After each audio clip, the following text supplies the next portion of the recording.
Good evening, everyone. My name is Ware Harmon, and I'm the Executive Director of Town Hall Seattle. Yay, right back. On behalf of our staff here, you're applauding each other for showing up on a crummy night like this, taking the time and the trouble. On behalf of our staff and our friends at Elliott Bay Book Company, it's a pleasure to welcome you to this evening's presentation of Neal Stephenson. As we get underway, I want to acknowledge that our institution stands on the unceded traditional territory of the Coast Salish people, and particularly the Duwamish. We thank them for our continuing use of the natural resources of their ancestral homeland. And we're very glad, as I've mentioned, to have you join us tonight, whether you're here in the room or home by your digital hearth. The presentation will run around 60 minutes, including Q&A, and to submit your questions, please enter meet.ps/Stephenson as you see there, or scan that attractive image on your smartphone. And if you're watching from home, we're also dropping the link into the chat. And when we get a little closer, we'll remind folks how you master all of this once it's time for Q&A. We can't guarantee we'll be able to get to every question, but we'll try to get to as many as possible so you can help us by keeping your own question concise. And for those who want to view the program at home with closed captions, click the CC button in the bottom right corner of your video player. Town Hall's adding new events and podcasts every day. Upcoming events include Seattle Times journalist Linda Mapes talking about her new book, Orca, Shared Waters, Shared Home. The first concert in this year's Town Music Chamber Music Series, which Joshua Roman has decreed will be his last, featuring the genre-defiant Public Quartet. They're fantastic. And this Wednesday, a celebration of our podcast, Beasts of Seattle, 6-part series created and hosted by local author Samantha Allen, exploring the critters who lurk around the corners of our physical and mental geography, culminating in a visit with the wily, persistent crow. Visit our website to join our email list and get the latest updates as more programs are added throughout the season. Town Hall's work is made possible through your support and the support of our sponsors. Tonight's event is cross-billed to our Arts and Culture and Science Lecture Series, so I'll offer my thanks to Microsoft for its sponsorship of our Arno G. Matulski Science Lecture Series. But as most of you know, Town Hall is at heart a member-supported organization, and I want to thank all of our members who are joining us. If you share in Town Hall's goal of a community energized and empowered through dialogue around politics, science, and culture, please consider supporting us by becoming a member yourself. You'll find information about that on our website.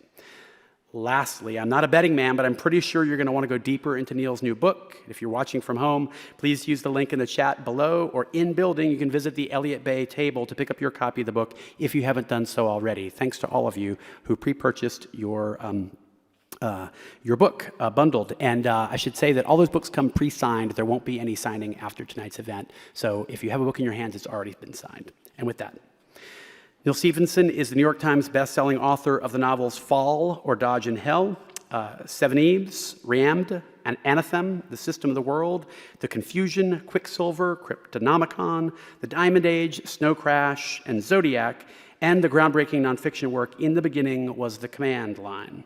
He's also the co-author with Nicole Galland of The Rise and Fall of the D.O.D.O. He lives here in Seattle, Washington. Neal has posed big questions for Seattle audiences, or to Seattle audiences, from this stage many times over many years. I lost count as I was trying to figure that out earlier, and we're excited to have him back in this room with us tonight. His latest novel, Termination Shock, is the subject of his presentation. Please join me in welcoming Neal Stephenson.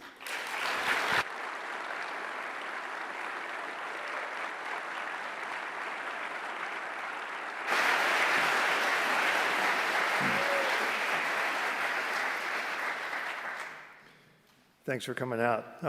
As was just explained, we're not going to do the thing where people stand in line afterwards and sign books.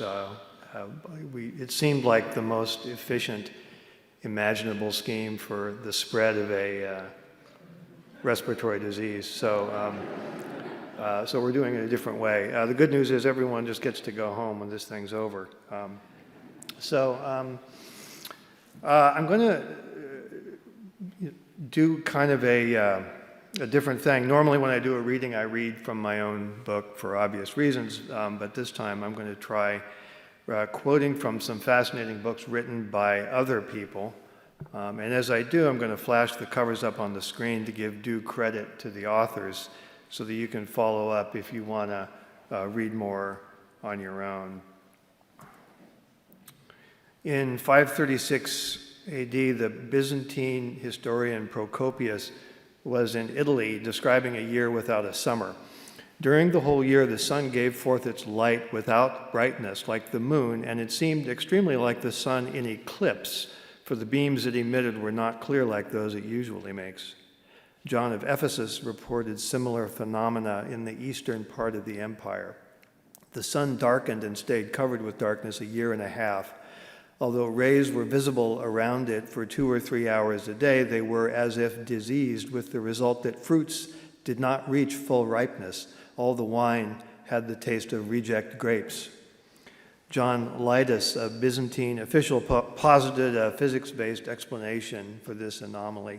The sun becomes dim because the air is dense from rising moisture, as happened in the course of the recently passed 14th indiction, which is to say 535 and 536, for nearly a whole year. Cassiodorus at the same time wrote, "How strange it is, I ask you, to see the sun, but not at its usual brightness, to gaze on the moon, glory of the night, at its full, but shorn of its natural splendor. We are all still observing a sun as blue as the sea. We marvel at bodies that cast no shadow at midday, and at the force of strongest heat reduced all the way to the impotence of extreme mildness." And this is not the brief absence of an eclipse, but as one that has taken place for nothing short of almost the whole year. We have had a winter without storms, a spring without mildness, a summer without heat.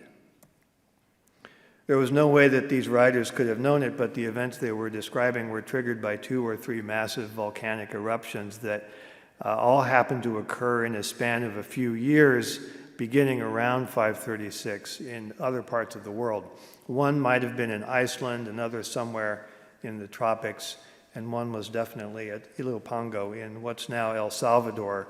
Ilopango alone produced 87 cubic kilometers of ejecta and had devastating effects on the Mayans. At the same time, up in Scandinavia, a culture was dying out. This was a precursor culture to what we later called the Vikings.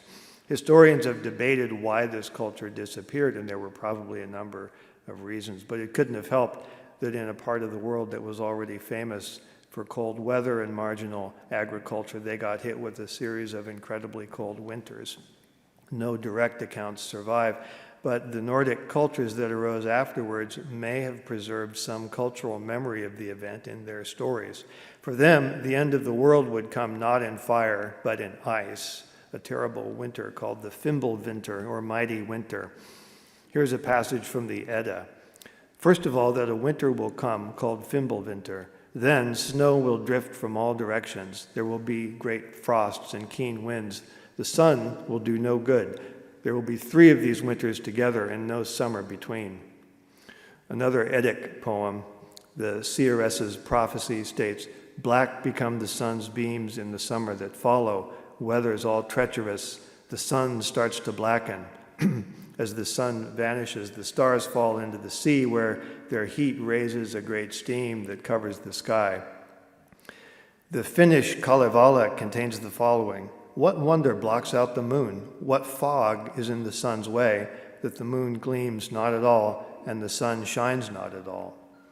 Parenthetically, I'd be remiss if I didn't point out what's probably obvious to everyone here, which is that these legends of anomalous long winters that change the course of human destiny are, of course, central to George R.R. Martin's Song of Ice and Fire, aka Game of Thrones. Doom by Neil Ferguson catalogues several post-volcanic winters. An eruption in Peru in 1600 was followed by severe winters in Scandinavia and a famine in Russia. A 1640 eruption in Japan led not only to cold summers and failed harvests in its vicinity, but droughts in Greece, Egypt, India, and other places. After the 1783 eruption of Laki, a volcano in Iceland, Benjamin Franklin wrote of a constant fog over Europe and parts of North America. The Mississippi froze at New Orleans, and some historians believe that the resulting crop failures were a major contributor to the French Revolution a few years later. The Long Now Foundation, where I'm going to be speaking in a couple days, owns property that's home to a number of ancient bristlecone pine trees. Here's a plot of tree ring data that they gave me from one of them. What's being plotted here is the thickness of the tree rings, which gives you an idea of growing conditions year by year. A higher value suggests a better growing season. A low value suggests that the weather was bad. I've superimposed some vertical red lines showing the dates of some of the big eruptions mentioned in Neil Ferguson's book. Some big drops are observable in years following some big eruptions, notably Lombok, Indonesia, which is the leftmost one, and the Peruvian eruption, which is third from the left. In other cases, the correlation isn't as obvious. I think that's partly because weather and climate are two different things, and partly because where in the world an eruption happens makes a difference. An eruption in Iceland might have less impact in the western United States than one in, say, Indonesia, just because of the complexity of atmospheric physics. 1816 was called the year without a summer because of the eruption of Tambora in Indonesia. It and the earlier Laki eruption in Iceland are basically tied for the modern record. Each put about 110 million tons of sulfate into the air. At the other end of the 19th century, Edvard Munch painted this famous masterpiece. The dramatic red sky in the background is open to interpretation, of course, but the painting was made not long after the eruption of Krakatoa, which depressed temperatures all over the world and created spectacular sunsets like this one for a couple of years afterwards. In the 1960s, yet another eruption in Indonesia put a plume of ejecta into the atmosphere. The Australians got a plane in the air to take samples. When it landed, they noticed a deposit on the windscreen. One of the Australian scientists licked it and reported that it was painfully acid. A more sophisticated analysis found that it was sulfates, sulfuric acid, basically. In 1991, when Mount Pinatubo erupted in the Philippines, it was possible to gather a lot more scientific data beyond the now familiar phenomena of depressed global temperatures and brilliant sunsets. This is all quite well understood. When sulfur dioxide is injected into the stratosphere, it combines with available water to form sulfuric acid, which drifts around in the form of a very large number of tiny droplets. When such a droplet is struck by light from the sun, some of the light will bounce back into space and just keep going away from the Earth. So it never reaches the troposphere where weather happens, and it can't warm up the planet. Some of the light will be deflected sideways. This contributes to a general brightening of the sky that explains the beautiful sunsets, as well as some of the atmospheric phenomena described by those Byzantine and Scandinavian sources, as well as Benjamin Franklin himself. And some of the light keeps going down and continues to warm the Earth as usual. This keeps happening for a couple of years, which is how long it takes for the sulfates to wash out of the atmosphere. Then everything goes back to normal. Sulfates have remarkable leverage against global temperatures. The amount of sulfates needed to cool down the Earth by 1 or 2 degrees simply isn't that large. It's easy to imagine engineered delivery systems that would duplicate what volcanoes have done many times in the past. High-altitude tanker planes, high-altitude balloons, and big guns have all been mentioned. This kind of thing goes under the name solar geoengineering. It's a perfectly well-known concept among scientists who study these things, but it doesn't get talked about much because it's controversial, and as I think we all know, the state of public discourse right now is such that people tend to shy away from saying what they're thinking. Unfortunately, the CO2 level in the atmosphere keeps on rising regardless. This is a screen grab from just a few days ago showing that the current level is about 414 parts per million. That's up from 411 in just the last year.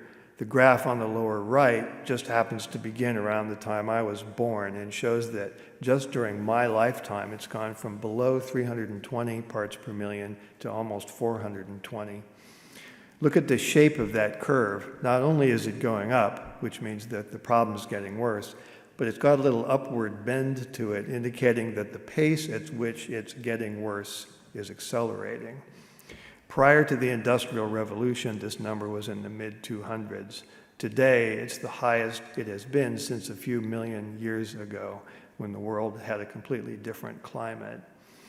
Various governments have announced plans to cut back on carbon dioxide emissions. China, for example, is saying that by 2030, their emissions will level off.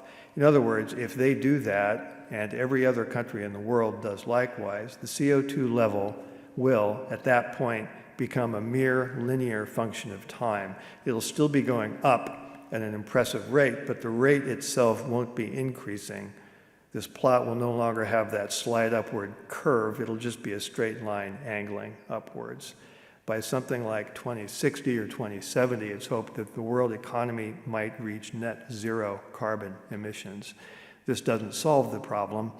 It'll turn this curve into a flat horizontal line.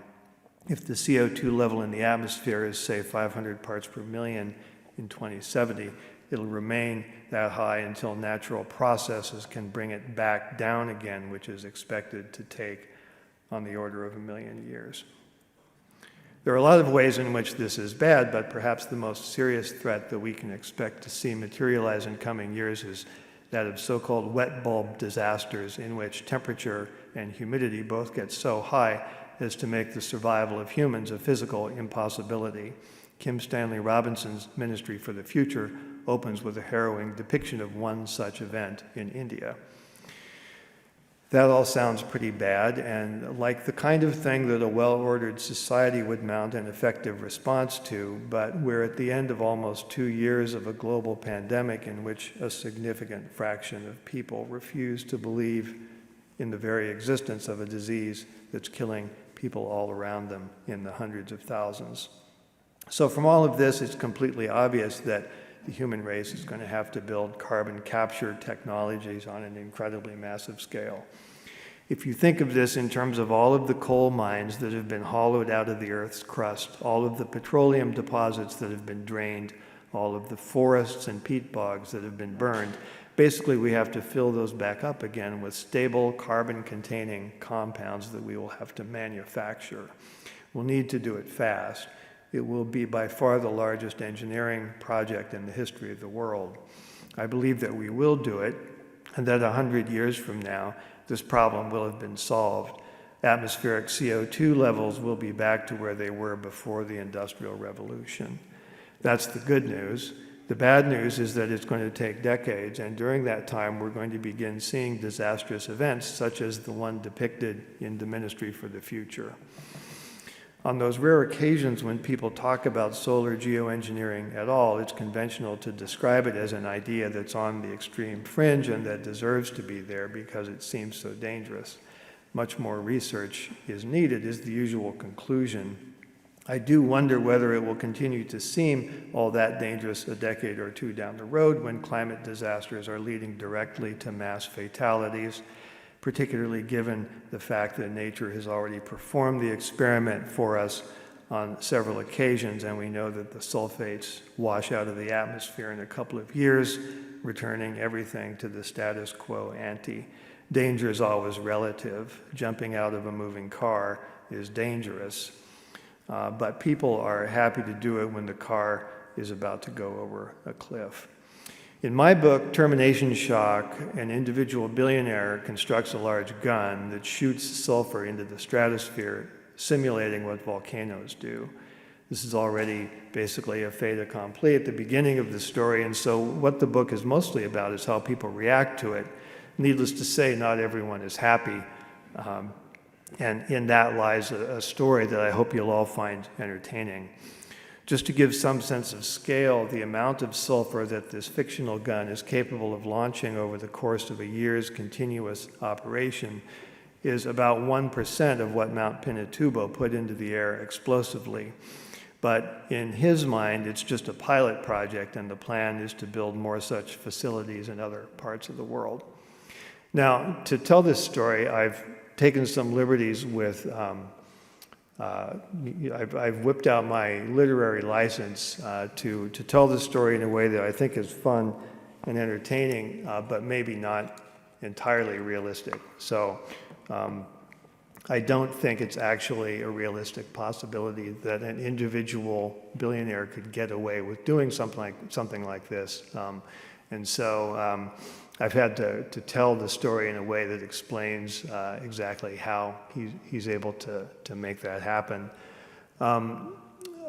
I think that if this kind of thing does occur, it's more likely to happen as the result of action by an individual nation state that simply decides that it's in its best national interest to go ahead and institute such a program. And that when that does happen, it will lead to geopolitical consequences that can only be described as interesting. So while I don't directly advocate that this kind of action be taken, I do think that it's increasingly likely when we consider the danger that's posed by, particularly by these wet bulb temperature and humidity events. And so part of what I'm doing in this book is trying to kind of get the idea out there so that when and if it does begin to happen, people may have some precedence for it in their minds. So that's my little lecture on climate and geoengineering. Like I said, because of the way this book is written, it's a particularly difficult one to pick out a passage that I can read without creating spoilers.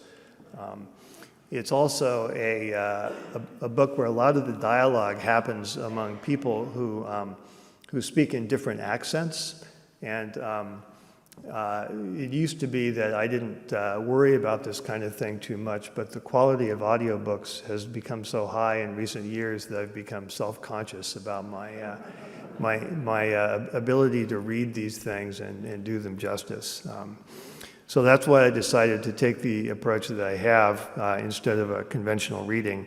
I hope you found it interesting, and what's going to happen now is I'm going to move over to the well, they're both blue.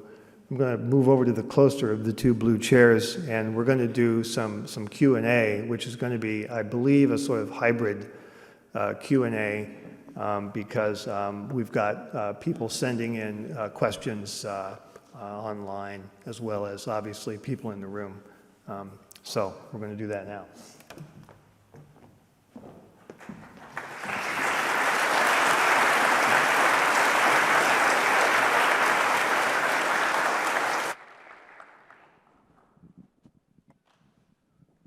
Thank you, Neal. You're welcome. So I'll let you know now, there are a lot of questions in the queue already, but it's not too late to pose yours. And the instructions are conveniently above. See if that QR code scan works for you. If you haven't posed a question yet, fantastic, thank you. There's also the URL for it. And if you're watching from home, go ahead and give it a try too. We'll try to get to as many as we possibly can. One downside of this technology is that the tyranny of the upvote. They're showing up for me in a sequence that doesn't really allow me to, say, group together the termination shock questions or so this is going to feel like a pachinko machine. We're in here together for a little bit. Hope that's okay. It is what it is, isn't it? I'm ready. Yeah, if not you, who? All right, so with checking in with 13 upvotes. All right, that's the last one. Allows people who are logged on to upvote other people's questions. Correct, to tell us which ones they appreciate the most. Well. Yeah. I can see some possible advantages to that. Absolutely. No, it's not a bad thing. Yeah, it's the tyranny is from me, let's be honest, if I was to decide what I thought was important. So moving on. It's up to 15 now. It's the last time I'll do that. All right, so it seems fair, based on your work in Fall and Anathema at least, that you were highly skeptical of the internet and its influence on people's ability to discern truth from noise. Social media in particular seems to be something that you have warned about in these terms. Given that, how do you feel about Facebook co-opting your Metaverse term as its whole new identity?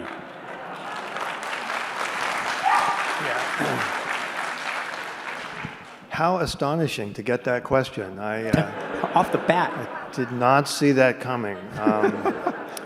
Yeah, well, I think that There's a couple of important things to keep in mind. One is that it's not what they're doing now. So I think it's probably better to pay attention to what they are actually doing as opposed to what they're saying that they would like to do a few years in the future. And what they're actually doing is running Facebook and WhatsApp and Instagram and apps like that.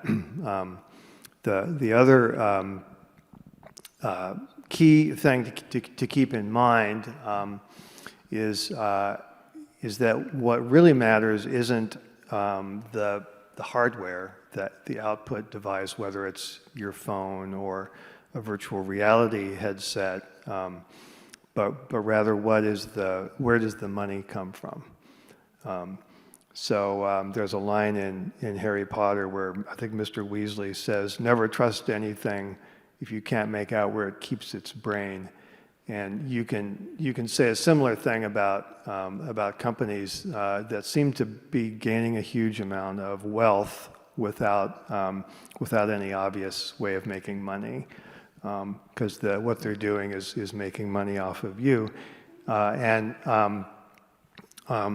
so as long as that continues to be the case, I think that's the thing that people need to keep an eye on and not be distracted by, oh, look, there's a new output device, there's a new headset, something like that. A lot has happened since you wrote The Fall to call into question the idea of a singular American identity. How close do you think the U.S. is to fracturing into separate nation states or autonomous regions? Well, I think it's kind of happening anyway. And what I was trying to get to in the part that this questioner is asking about is sort of how that can just sort of gradually happen all the time. We tend to think in terms of the Confederates firing on Fort Sumter and that kind of a civil war. But if you look at the way things are and the way things have been developing, we're sort of gradually getting soft borders, and Seattle, clearly has although there's not a formal legal boundary with other parts of the United States, there's no question that we're living in different countries in a certain sense. It's just, so what I'm kind of hoping, I guess kind of the optimistic take on all this is that we end up with a de facto split without the shooting war that people tend to immediately think of. Could you all see that arched eyebrow from where you're seated? Okay. It was two arched eyebrows, actually. Okay, this is optimistic. What nascent technology currently excites you the most?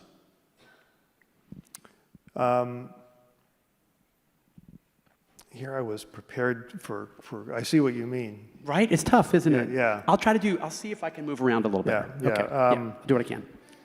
Well, I mean, let me piggyback on what I was saying a minute ago. And it's not maybe excitement in the sense that this person's asking about, but in terms of what matters is carbon capture, which isn't a technology. There's a lot of different ways to do it, but we have to find ways to do it on a scale that kind of boggles the mind. So an analogy that's actually made by a character in the book is that the amount of excess carbon that we've put into the atmosphere worldwide during the course of the Industrial Revolution is, if you could render it down as just carbon black, just elemental carbon, it's about 30 cubic miles of material. So that's about the volume of Mount Rainier. So you imagine a mound of just solid carbon the size of Mount Rainier. That's what we have to, as a civilization, that's what we have to build in the next few decades. And to do it in, say, 50 years, you'd need a 747 cargo freighter completely full of solid carbon, dumping its load onto this pile every 9 seconds, 24/7, 365 for about half a century. I suddenly know a lot of nerds who've spent a lot of their lives working on more the typical tech industry projects who are now beginning to kind of turn their attention to this and to tinker in large and small ways with different possible ways of possibly of doing carbon capture. So it'll be the biggest engineering project in human history. Yeah, we have a long way to go because of the sheer size. As one of my friends who's working on this put it, we're going to need some really big fans. So I guess I'm going to give my vote to that. Seems optimistic. Keep in mind, a lot of these questions were upvoted when they were written over the course of the 44 minutes ago or so that they were written in this particular case. So you may feel you've addressed this sufficiently. Okay. But it does sort of bend us back towards termination shock, which is any thoughts on ministry for the future and how it informs termination shock. I'll just append beyond the ways that you perhaps referred to it over the course of your talk earlier. Well, I knew of the existence of the book, which I can't remember when it came out, but it's a year-ish ago. I deliberately did not read it for obvious reasons, or at least I hope they're obvious.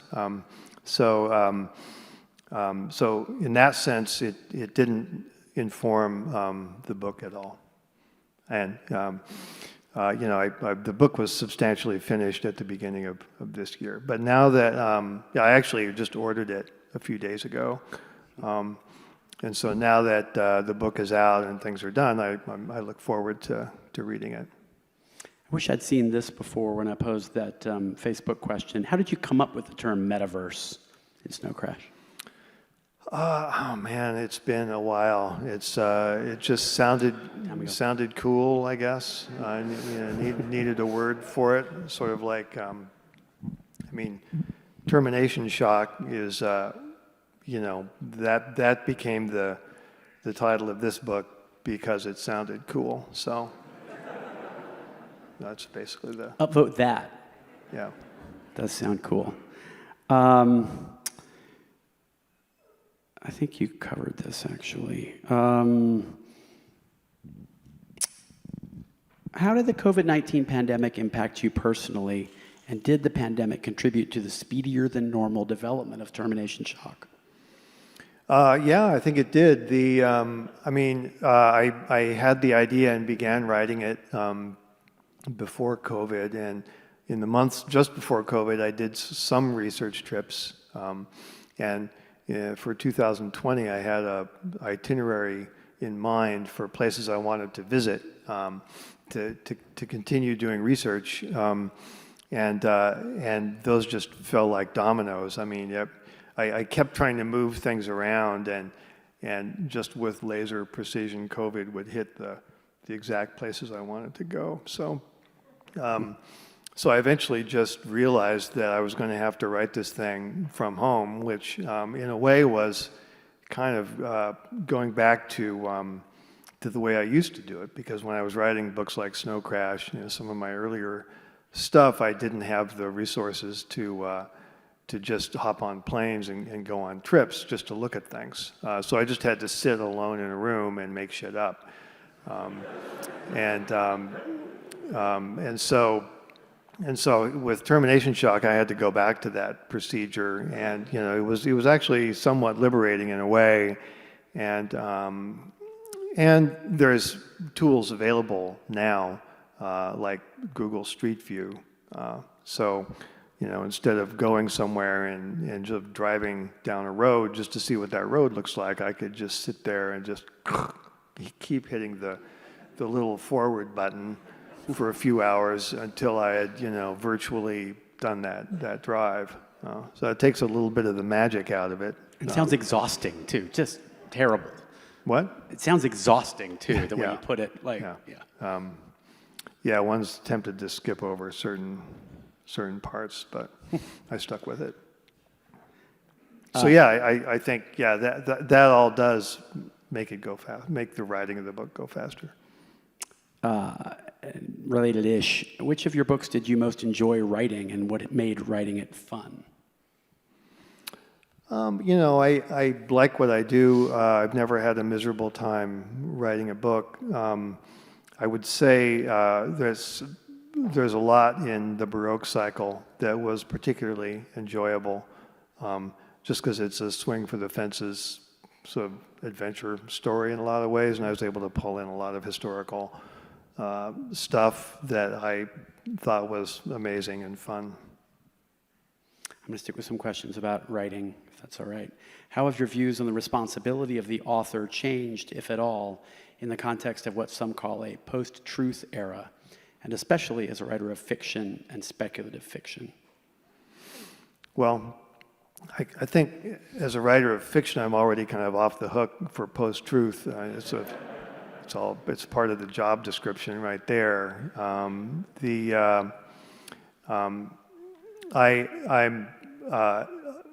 automatically somewhat averse to talking about responsibility in that way, because I think it leads to a kind of politicized view of what art is, and I don't like to cross those streams. I realize it's now the done thing, but I maintain that art can and should remain a separate thing from politics, even if the two can influence each other. Most art that's got a clear political axe to grind, or that's trying to be overtly responsible, is not a lot of fun to experience, in my humble opinion. So. If you could revisit any of your novels, which would it be, and how would you write it now? I just had this conversation the other day, coincidentally, about the Diamond Age, which I wouldn't change the essence of it, but that book was written a few years. I can't remember when the first Harry Potter book came out and created the phenomenon of YA, young adult literature, in its modern form. I mean, obviously there were YA books before that, but that just went, nuclear and became incredibly huge. And so if I had known that at the time I wrote The Diamond Age, I probably would have spent less time trying to be Mr. Cool cyberpunk mirror shade guy, and just written it, as a YA book. And I think it still could have been the same book. I don't think it would have really lost much. But that's one of those things that I saw only in retrospect. Mm-hmm. Care to share your favorite book that you've read this year? That I've read this year? I sort of got into a whole conversation about this is probably not what people are wanting to hear, but a whole conversation about fallibilism, which is a philosophical idea that was invented by or at least promulgated by an American philosopher named Charles Saunders Peirce. And I became aware of it because Jonathan Rauch wrote a book called The Constitution of Knowledge, which is just about the mess that we're in with no fixed beliefs, or the post-truth phenomenon, basically. And so I appeared on a launch event, a virtual Zoom, to help promote that book, which I think is excellent. And Applebaum was there too. She's written about she was an eyewitness to the takeover of Poland and Hungary by authoritarian populists, and so she writes about that. And then she turns her lens on Boris Johnson and the Brexit people in the UK and on Trump here. And those are both terrific books. But I went and looked at this Peirce guy, Charles Saunders Peirce. It's a P-E-I-R-C-E. So it's a flipped spelling. It's not the conventional spelling of Pierce, but supposedly he was ambidextrous and could write different things at the same time with his left and right hands. But he describes, in 1877, he perfectly describes our situation today. He's talking about what he calls the fixation of belief, or how people come to believe in what they believe. And he talks about the method of authority, which is believing something because someone tells you to believe it. He talks about the method of tenacity, which is just, you believe what you believe, and you won't listen to reason, you won't change your mind for anything. And then he advocates fallibilism, which just means keeping in mind that you might be wrong, which sounds kind of obvious, but we clearly need more of it. So those are 3 books that all kind of touch on a common set of themes. And of the 3, the first book is hard to read, and it's just dense Victorian philosophy. But Jonathan Rauch's Constitution of Knowledge and Anne Applebaum's Twilight of Democracy, a cheerful title, are both well worth a look. And did you give us the title of the first book? And I just missed it. He never wrote a book, so it's a compilation of his writings. But actually, this list just went up. What's the name? There's a internet site for independent bookstores. It's Bookseller, or I should know the portal. I've forgotten, but yeah. Yeah, it used to be Indie something, and now it's anyway. I just put this reading list up there the other day. Oh, okay. We'll see if we can find that and perhaps share it out. Share it out after the program. You just answered this question, kind of, but with a slightly different semantic twist. Are there any other authors that you like to read? Which authors do you like to read? It says. Was that pretty much cover it? I can never answer these questions on the fly. I just need a wallet card that I can whip out and rattle off a bunch of names. So as soon as I walk out backstage, I'll think of a whole list of people that I should have mentioned. But I used to always mention Matt Ruff, another Seattle novelist who I didn't think was getting enough attention. But then they turned his book Lovecraft Country into a HBO series. So he doesn't need my help anymore. The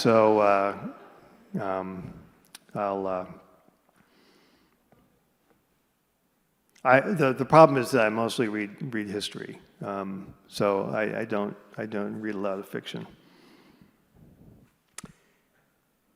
What, if any, portion of your work do you feel has aged the least well, and conversely the best well? The best well. That's an interesting question. The very first couple of books that I wrote, I think, The Big U and Zodiac, both have a pretty dated feel to them. But there's things I would do differently, as I mentioned with Diamond Age and also with Baroque Cycle, that's just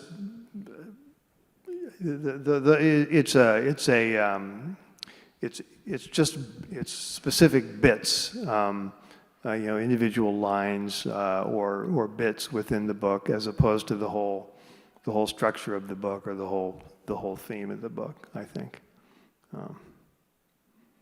Do you revisit your books, or are you just pulling this from your conception of them right now? Like, in other words, how recently have you actually looked at Zodiac? Oh, well, I actually had to go back and read Snow Crash for the first time in like 30 years earlier this year. So in general, I do not go back and read them. No. There's a question here. When can we expect to see the Snow Crash TV series? Does Facebook's recent announcement change anything about it being released? I don't think it changes anything. It's currently back in turnaround again, so certainly no time soon. Similarly, what's the latest on bringing 7 Eves to screen? Same answer. They're doing you wrong. I've been avoiding saying this, but will we ever see Enoch Root again? We'll never say never with Enoch, but I tried to kill him off at the end of fall, but it happens in the future. But people kept asking for him to come back, so I gave them what they wanted. But I don't have any current Enoch-related plans. You continue to impress with your diversity of topics that you cover, both as a writer and otherwise. Can you give us any clues as to what you're working on next? I have another historical novel series that I started working on about 6 years ago that I made some headway on it, and then I set it to one side to write 7 Eves, and the delay kept extending as I worked on other stuff. So I think I owe my publisher a good effort to. I think I quite literally owe my publisher some progress on that project. Yeah. There are certain obligations of authors, after all. Yeah. Turns out. And they're happily accepted, by the way. I'm going to ask a couple more questions about your work and then sort of spin out to larger concerns that you have opinions about. How did you settle on Shanghai as the setting for the Diamond Age? Your attention to the details of the city's unique palimpsest history is evident of loving care. Well, thank you. I chose it because of its history as a point where the West, kind of during the colonial era, had a lot of commercial interests, and so it just seemed like I visited it in the early '90s, and at a time when China was kind of well on its way to becoming, what it is today, and again, it was a place where a lot of Western companies were establishing their commercial footholds. So it just felt right. It felt like the right location to set a story about a kind of not exactly a neo-colonial, but a neo-Victorian relationship between China and the rest of the world. Someone has helpfully informed us that it's bookshop.org. That's where you can find the list. We'll still try to push it out. Another one about your work. Did you ever foresee bringing the Shafto clan back? Well, I mean, you can tell that I love the Shafto clan, and so I mean, it wouldn't. I'd happily do it. It's just there has to be a way to do it that doesn't feel like I'm coasting, if you know what I mean. And that's a common tug of war that our writers have inside their heads. If you've got some books under your belt, do you keep working with what has worked in the past, or do you try to do new stuff? I've always tried to do new stuff, but if there was a way to go back to some of those characters, the Shaftos or Enoch, that felt genuinely new and creative and wasn't just me kind of milking that cow, then I wouldn't be against it. You have to satisfy yourself, but I'll just let you in a little secret, which is that sometimes we like it when you coast or milk that cow. Yeah. Audiences tend to like that. Yeah, no, there are perfectly good reasons to do it. Yeah. All right, so I'm going to start to swivel back out again. What cultural trends are stewing in your brain right now that might end up in a future book? Well, I kind of feel like I've already been pretty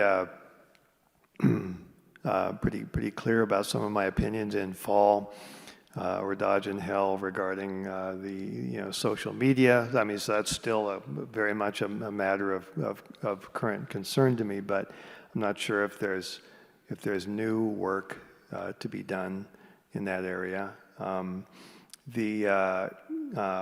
The climate thing loomed very large, and so I've written my piece about that.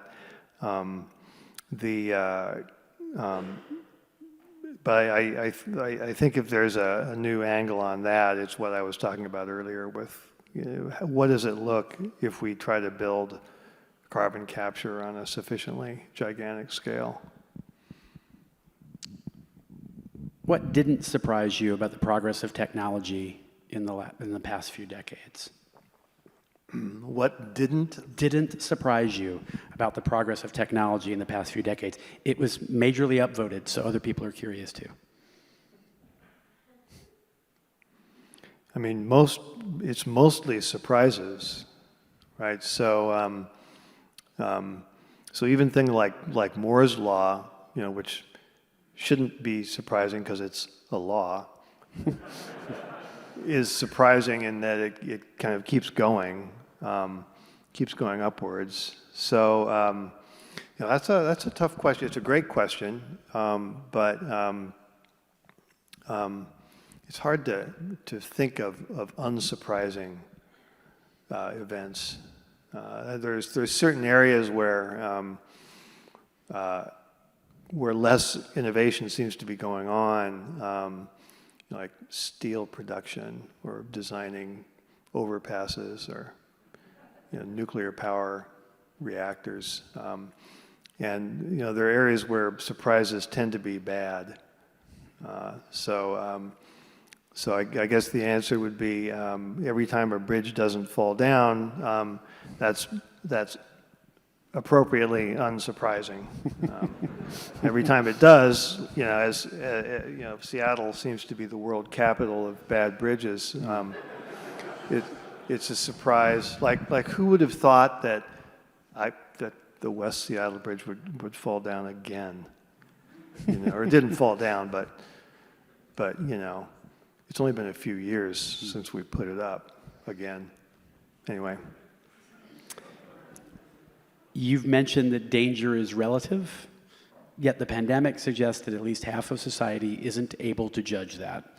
How do you imagine convincing people we would need to take the risks necessary to fix the climate? Well, that is the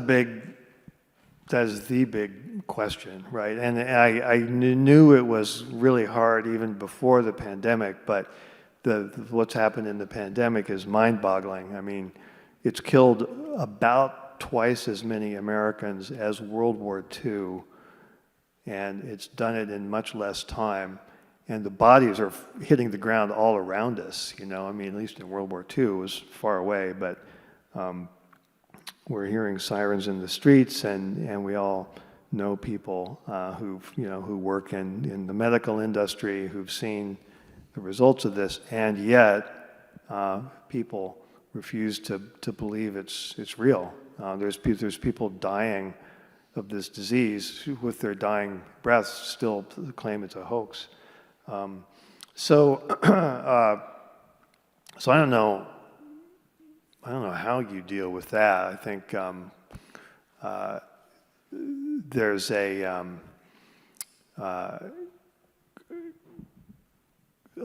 role to be played by social media if they would begin acting a little more responsibly. But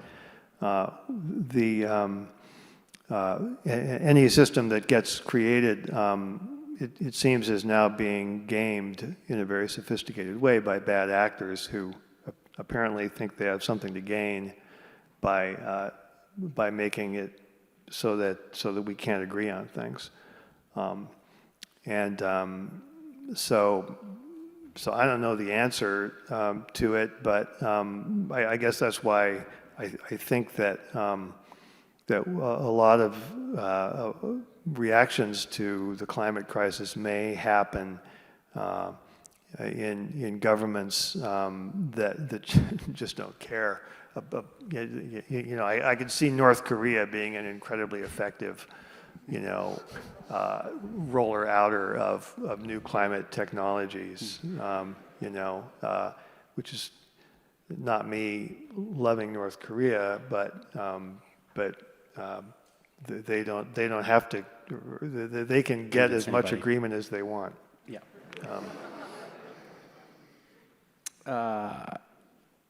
Okay, this just scooted up. I was going to stay in other issues, but do you have advice for new authors?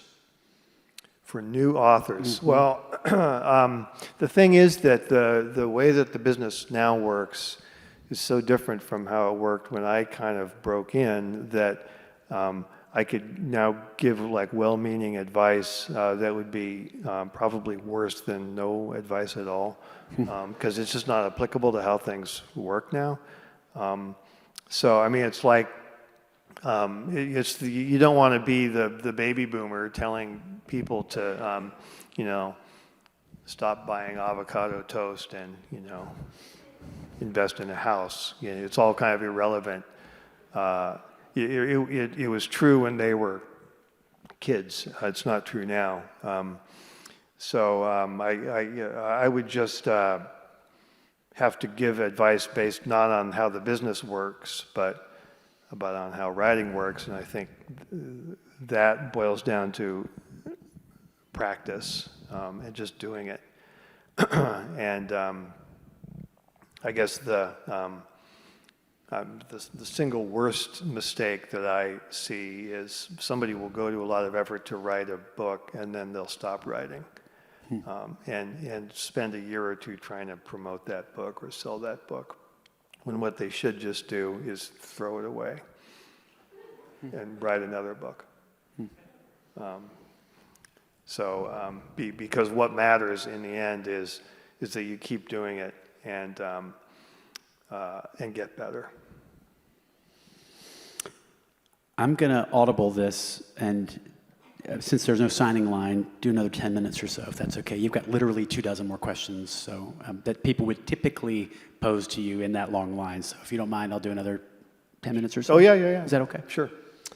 Swiveling back to topics, have you thought about writing about universal basic income, in particular, breaking up the US dollar into multiple currencies, one being UBI and the other earned through working? Well, that's a highly specific 8 people wanted to know, though. So wow. Here we are. Here we are. No, I mean, I hear some of the chatter about UBI, and I know, smart people who are thinking about it. I'm working on a op-ed piece with Jaron Lanier that comes at this from a different angle, and hopefully it'll be out in a few days. But it relates to the idea that every time we use a free social media platform, we're essentially performing labor to enrich the people who own that platform. And so if there was a way to get paid for that, even if it's small payments, it might give some of the benefits of universal basic income.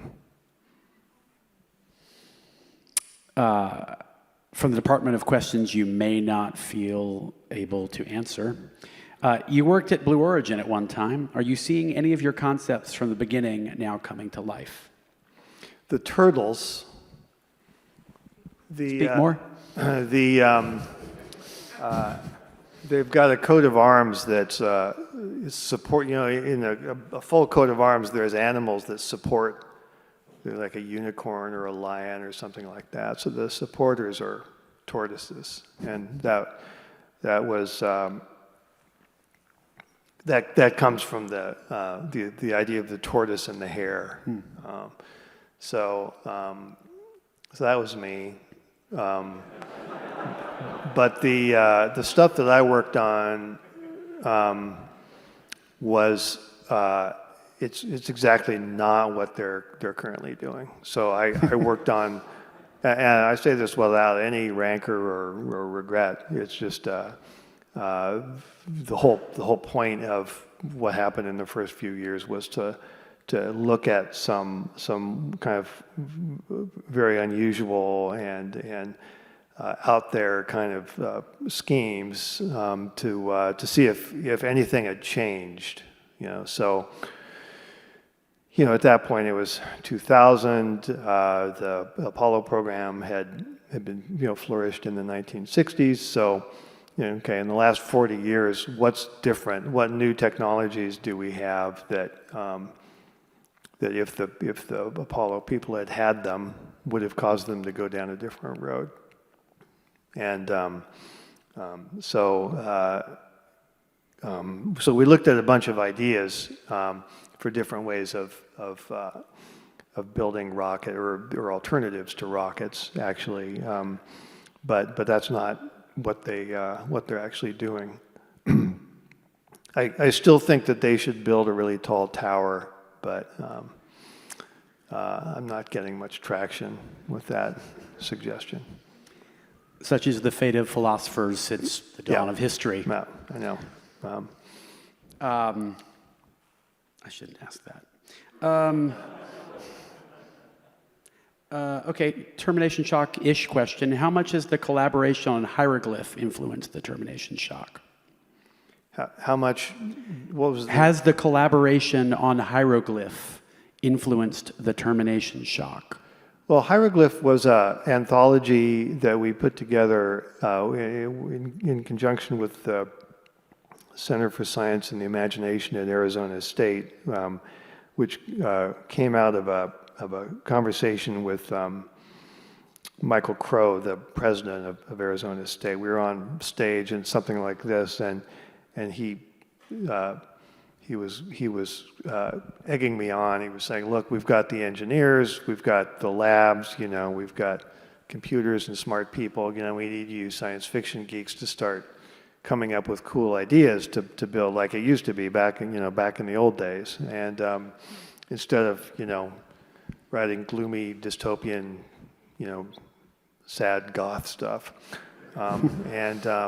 He didn't exactly say it that way, but it led to this, okay, well, why don't we see if we could put together some stories that are modern in terms of the technologies that they're talking about. We don't want to write throwback stuff or faux naive fiction, but what if we could get some science fiction writers describing some more constructive scenarios. So that was Hieroglyph, and my story was about a billionaire who builds a really tall tower.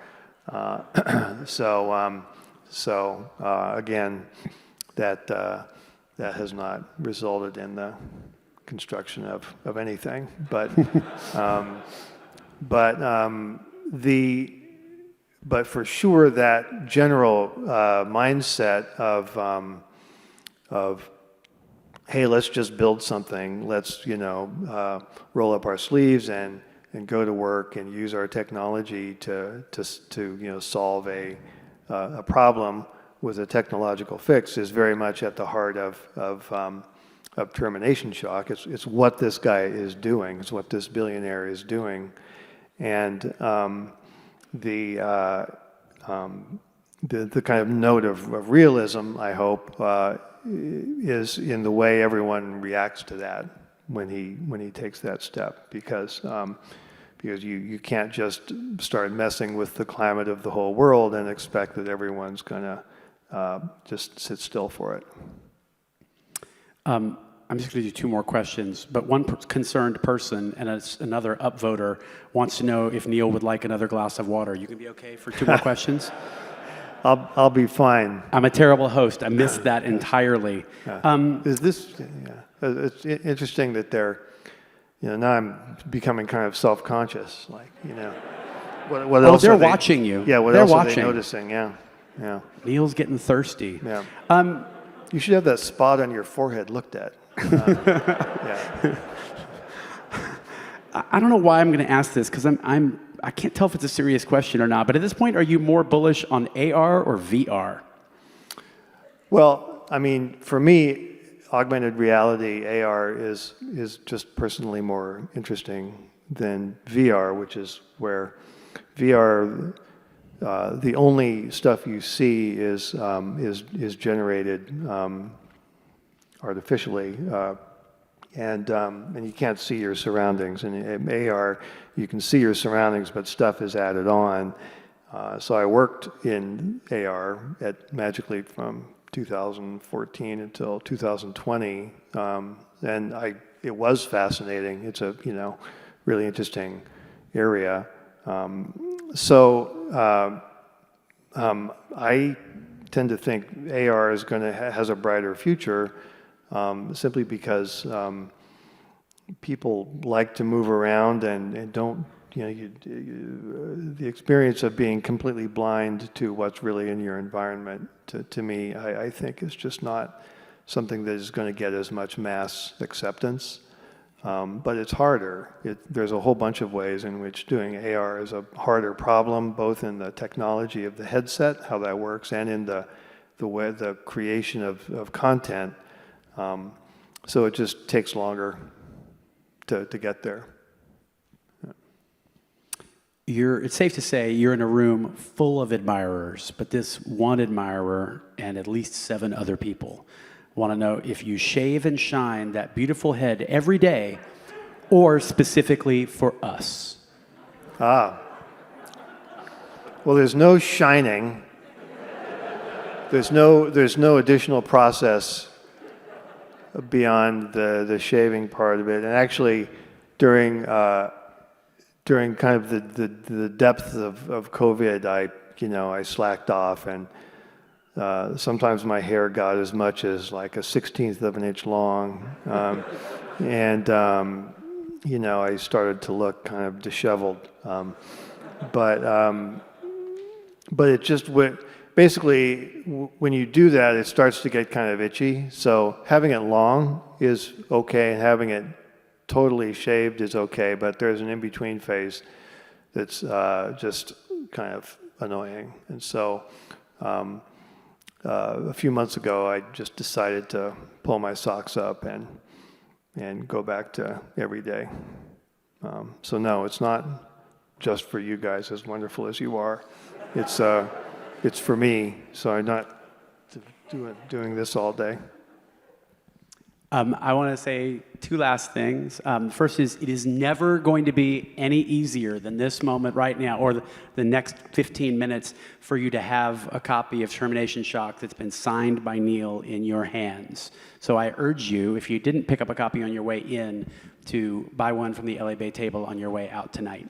And then the second thing I want to say is that I'm not positive that this is the largest crowd we've had yet in the Great Hall, but it's darn close, and I'm very, very personally grateful that you all showed up tonight at Town Hall. But it wasn't for me, it was for Neal Stephenson, and he deserves our gratitude for coming out in the middle of a pandemic.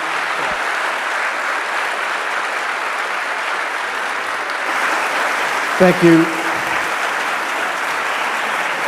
Thanks. Okay.